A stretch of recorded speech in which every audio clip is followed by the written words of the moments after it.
একদা হযরত আদম আলাইহিসসালাম বয়সের ভারে খুবই অসুস্থ হয়ে পড়লেন এবং ধীরে ধীরে দুর্বল হতে লাগলেন। এ সময় হঠাৎ তার মনে বেহেশতের কথা স্মরণ হলো এবং জান্নাতি ফলমূল খাওয়ার প্রবল ইচ্ছা জেগে উঠল। এমন সময় তিনি তার সন্তানদের ডেকে বললেন, হে বৎসগণ, তোমরা চেষ্টা করো আমার জন্য কিছু জান্নাতি ফলমূল সংগ্রহ করতে পারো কিনা।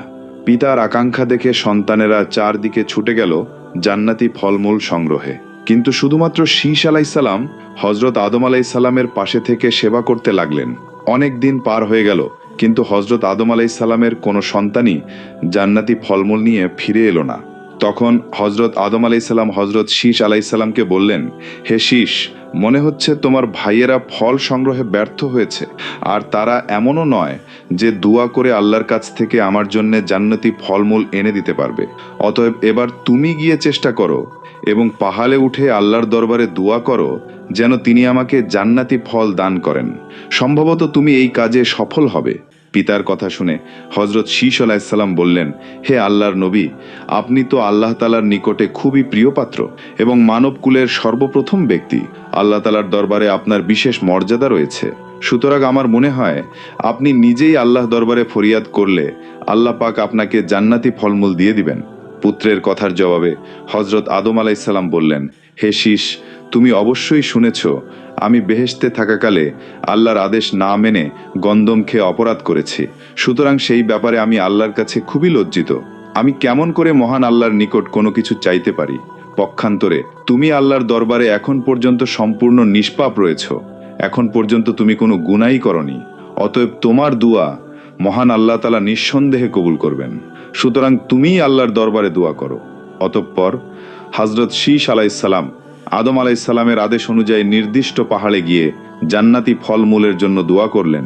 দোয়া করার সাথে সাথে মহান আল্লাহ তাআলা তার দোয়া কবুল করলেন এবং ফেরেশতা জিবরাইল আলাইহিসসালামকে হুকুম করলেন, হে জিবরাইল, তুমি বেহেশতের সর্বোত্তম ফলমূল সমূহ সাজিয়ে উক্ত থালাটি খাদেমা হুরের মাথায় তুলে দাও, আর সেই হুরকে আদেশ করো সে যেন তা নিয়ে আমার প্রিয় নবী হজরত আদম আলাইহিসসালামের নিকট গমন করে। হুকুম পাওয়া মাত্রই হজরত জিবরাইল আলাইহিসসালাম উক্ত খাদেমা হুরকে সঙ্গে নিয়ে বেহেশতের ফলমূল সহকারে হজরত আদম আলাইহিসসালামের সামনে উপস্থিত হলেন। হজরত আদম আলাইহিসসালাম জান্নাতি ফলমূল সমূহ উপস্থিত হতে দেখে আল্লাহ তাআলার দরবারে শুকরিয়া আদায় করলেন। অতঃপর জিবরাইল আলাইহিসসালামকে জিজ্ঞেস করলেন, হে জিবরাইল, বলুন তো এই সুন্দরী হুরকে কার জন্য মনোনীত করে মহান আল্লাহ পাক সৃষ্টি করেছেন? হজরত জিবরাইল আলাইহিসসালাম তখন বললেন, হে আদম, আপনার যত সন্তান এই পৃথিবীতে ভূমিষ্ঠ হয়েছে সকলেই জোড়ায় জোড়ায় ভূমিষ্ঠ হয়েছে। শুধুমাত্র হজরত শীষ আলাইহিসসালামই বিনা জোড়ায় একাকী ভূমিষ্ঠ হয়েছে। এর কারণ এই যে আপনার অন্যান্য পুত্র সন্তানদের মধ্যে একমাত্র হজরত শীষ আলাইহিসসালামই আল্লাহর কাছে সবচেয়ে প্রিয় ব্যক্তি। তাই তার জোড়াস্বরূপ এই হুরকে মহান আল্লাহ পাক সৃষ্টি করে বেহেশতেই রেখে দিয়েছিলেন এবং আপনার সকল পুত্রদের মধ্যে থেকে হজরত শীষ আলাইহিসসালাম আপনার খেদমতে নিজেকে উৎসর্গ করার কারণে আল্লাহ পাক হাদিয়া স্বরূপ ওই হুরকে আমার সঙ্গে হজরত শীষের উদ্দেশ্যে পাঠিয়েছেন। অতএব হে নবী, এক্ষুনি আপনি হজরত শীষ আলাইহিসসালামের সাথে এই হুরের বিবাহ পড়িয়ে দিন। হজরত জিবরাইল আলাইহিসসালামের কথা শুনে হজরত আদম আলাইহিসসালামের মন আনন্দে ভরে গেল। হজরত আদম আলাইহিসসালাম পরম খুশিতে বেহেশতের হুরের সাথে আপন পুত্র শীষের বিবাহ পড়িয়ে দিলেন। তারপর হজরত আদম আলাইহিসসালাম তার জন্য প্রেরিত বেহেশতি ফলমূল সমূহের দ্বারাই হজরত শীষ আলাইহিসসালামের বিবাহের খাওয়ার ব্যবস্থা করলেন। এর কিছুদিন পর হজরত আদম আলাইহিসসালামের শরীর আরো দুর্বল হয়ে পড়ল এবং হজরত আদম আলাইহিসসালাম অন্তিম শয্যায় শায়িত হলেন। এমন সময় একদা তিনি পুত্র হজরত শীষ আলাইহিসসালামকে নিকটে বসিয়ে বললেন, হে আমার প্রিয় পুত্র, আমার মনে হয় দুনিয়া হতে বিদায় গ্রহণের সময় ঘনিয়ে এসেছে। সুতরাং আমার আওলাদগণের মধ্যে যে যেখানে আছে তাদেরকে সংবাদ জানিয়ে আমার নিকট উপস্থিত করো। আমি সকলকেই আমার শেষ নসিহত করে যেতে চাই। ইতিহাসের কিতাবে উল্লেখ রয়েছে, ওই সময় হজরত আদম আলাইহিসসালামের সর্বমোট 40,000 ছেলে মেয়ে ছিল। হজরত শীষ আলাইসাল্লামের আহ্বানে তারা সকলেই এসে হজরত আদম আলাইসাল্লামের অন্তিম শয্যার নিকটে সমবেত হলেন। অতঃপর হজরত আদম আলাইসাল্লাম সকলকে লক্ষ্য করে বললেন, আমি যথাসম্ভব খুব শীঘ্রই তোমাদের নিকট হতে চিরবিদায় গ্রহণ করব। সুতরাং তোমাদের সকলের প্রতি আমার শেষ নসিহত হলো এই যে তোমরা সকলেই পরস্পরের সুসম্পর্ক বজায় রেখে চলিও, একে অপরের সাথে ঝগড়া বিবাদ করিও না। তোমাদের সামনে গুরুতর সমস্যা দেখা দিলে সকলে পরামর্শ করে একযোগে তার সমাধান করিও। আর সর্বক্ষেত্রে তোমরা শীষের পরামর্শ এবং তার আদেশ মেনে চলিও, কারণ শীষ আমার পরবর্তী নবী ও আল্লাহর খলিফা। আর তোমরা জেনে রেখো, আমি শীষকেই আমার স্থলাভিষিক্ত হিসেবে মনোনীত করে যাচ্ছি, যেহেতু শীষ তোমাদের মধ্যে শিক্ষা দীক্ষায় জ্ঞানে গুণে সর্বশ্রেষ্ঠ ও যোগ্যতম। এই বলে হজরত আদম আলাইসাল্লাম তার নসিহত শেষ করলেন। হজরত আদম আলাইসাল্লামের আওলাদগণ সকলেই তার নসিহত মন দিয়ে শ্রবণ করল এবং তা মেনে চলতে প্রতিশ্রুতবদ্ধ হলো। অতঃপর হজরত আদম আলাইসাল্লাম তার পুত্র হজরত শীষ আলাইসাল্লামকে নিজের খেলাফত প্রদান করলেন। ইতিমধ্যে মালাকুল মাউত আজরাইল আলাইসাল্লাম জিব্রাইল আলাইসাল্লামকে সাথে নিয়ে হাজির হলেন। হজরত আদম আলাইসাল্লাম আজরাইলকে দেখে বুঝতে পারলেন যে তিনি অন্তিম অবস্থায় পৌঁছে গিয়েছেন। এদিক থেকে শীষ আলাইসাল্লাম এবং মা হাওয়া আলাইসাল্লাম হজরত আদম আলাইসাল্লামের খেদমতে নিযুক্ত ছিলেন। হজরত আদম আলাইসাল্লাম তাদেরকে বললেন, এবার তোমরা একটু অন্যত্র গিয়ে বসো, আমি আমার নিকট আগত মেহমানদের সাথে কিছু কথাবার্তা বলবো। হুকুম পেয়ে তারা উভয়ে হজরত আদম আলাইসাল্লামের নির্দেশ অনুযায়ী উঠে বাইরে চলে গেলেন। তারা উঠে যাওয়া মাত্র ফেরেশতা হজরত আজরাইল বললেন, হে আবুল বাশার, আমার আগমনের উদ্দেশ্য হয়তো আপনি অনুমান করতে পেরেছেন। আমি আর বেশি দেরি করতে পারবো না। আল্লাহ পাক আমাকে আপনার জান কবজ করতে পাঠিয়েছেন। এখন আপনার অনুমতি পেলেই আমি কাজ সমাধা করতে পারি। তখন হজরত আদম আলাইসাল্লাম বললেন, আমি আমার প্রিয় মাবুদের আহ্বানে সাড়া দিতে সর্বদা প্রস্তুত রয়েছি। আপনি আপনার কর্তব্য পালন করুন। ফেরেশতা হজরত আজরাইল আলাইসাল্লাম এবার নিজের কাজ শুরু করলেন। এমন সময় হজরত জিব্রাইল আলাইসাল্লাম ফেরেশতা আজরাইলকে লক্ষ্য করে বললেন, হে মালাকুল মাউত, শোনো, আদমের জান কবজ করতে যেন তার কোনো রকম কষ্ট না হয় সেই দিকে লক্ষ্য রেখো। কেননা স্বয়ং আল্লাহ তাআলা নিজের হাতে হজরত আদম আলাইসাল্লামকে সৃষ্টি করেছিলেন এবং তার প্রতি আল্লাহর রহমত ও দয়া অফুরন্ত।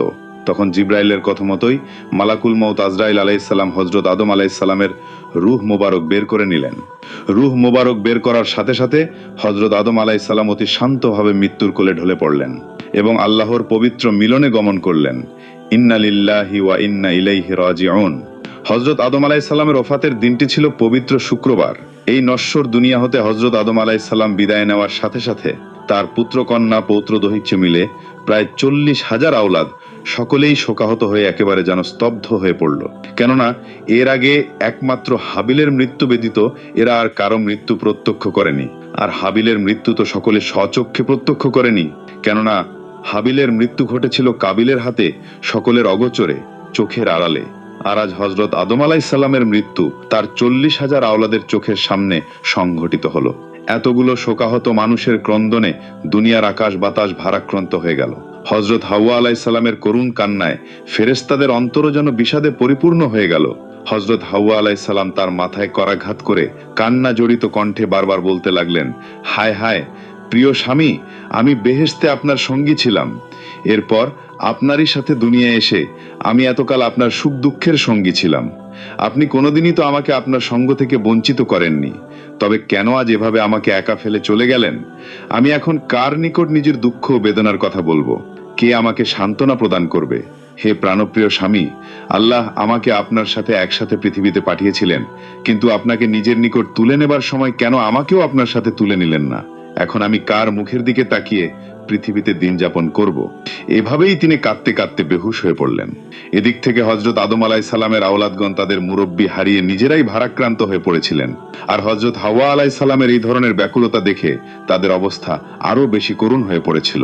হজরত আদম আলাইসাল্লামের মৃত্যুতে সকলেই কেঁদে কেঁদে পেরেশান হয়ে পড়ল, কিন্তু এখন যে কি করতে হবে তা কারোরই জানা ছিল না, কেননা এর আগে তারা আর কখনোই কারো মৃত্যু দেখেনি। সুতরাং মৃতের পর তার আত্মীয় স্বজনের কর্তব্য সম্পর্কেও কোনো কিছু তাদের জানা ছিল না। এমন পরিস্থিতিতে আল্লাহর পক্ষ থেকে ফেরেশতা হজরত জিব্রাইল আলাইসাল্লাম প্রেরিত হলেন। তিনি এসে হজরত শীষ আলাইসাল্লামকে মৃত ব্যক্তির গোসল, কাফন, জানাজা ও দাফন ইত্যাদি সম্পর্কে শিখিয়ে দিলেন। হজরত শীষ আলাইসাল্লাম সেই অনুযায়ী সকলকে নিয়ে সবকিছু সম্পন্ন করলেন। অতঃপর প্রায় 40,000 লোক হজরত আদম আলাইসাল্লামের জানাজার নামাজ আদায় করলেন। তারপর তারা হজরত আদম আলাইসাল্লামকে তার ওসিয়ত অনুযায়ী নির্দিষ্ট স্থানে দাফন করলেন। ইতিহাসের কিতাবে লেখা আছে, হযরত আদম আলাইহিসসালামের ইন্তেকালের পরে মা হাওয়া আলাইহিসসালাম আপন স্বামীর বিচ্ছেদ বেদনায় শোকাহত হয়ে কাঁদতে কাঁদতে অসুস্থ হয়ে পড়েন এবং হযরত আদম আলাইহিসসালামের ইন্তেকালের মাত্র 1 বছর পরেই মা হাওয়া আলাইহিসসালাম এই নশ্বর জগৎ হতে বিদায় নিয়ে স্বামীর পথের পথিক হন, অর্থাৎ মৃত্যুবরণ করেন। প্রিয় দর্শক, এই ছিল হযরত আদম আলাইহিসসালামের ইন্তেকালের ঘটনা। এই ঘটনাটি যদি আপনাদের কাছে ভালো লেগে থাকে তাহলে অবশ্যই ভিডিওটিতে একটি লাইক দিয়ে চ্যানেলটি সাবস্ক্রাইব করে আপনার মূল্যবান মতামতটি কমেন্ট বক্সে জানিয়ে দিবেন আর শেয়ার করে আপনার বন্ধুদের মাঝে ছড়িয়ে দিবেন এবং আগামী ভিডিওটি দেখার আমন্ত্রণ জানিয়ে আজকের মতো এখানেই বিদায় নিচ্ছি। আসসালামু আলাইকুম ওয়া রাহমাতুল্লাহি ওয়া বারাকাতুহু।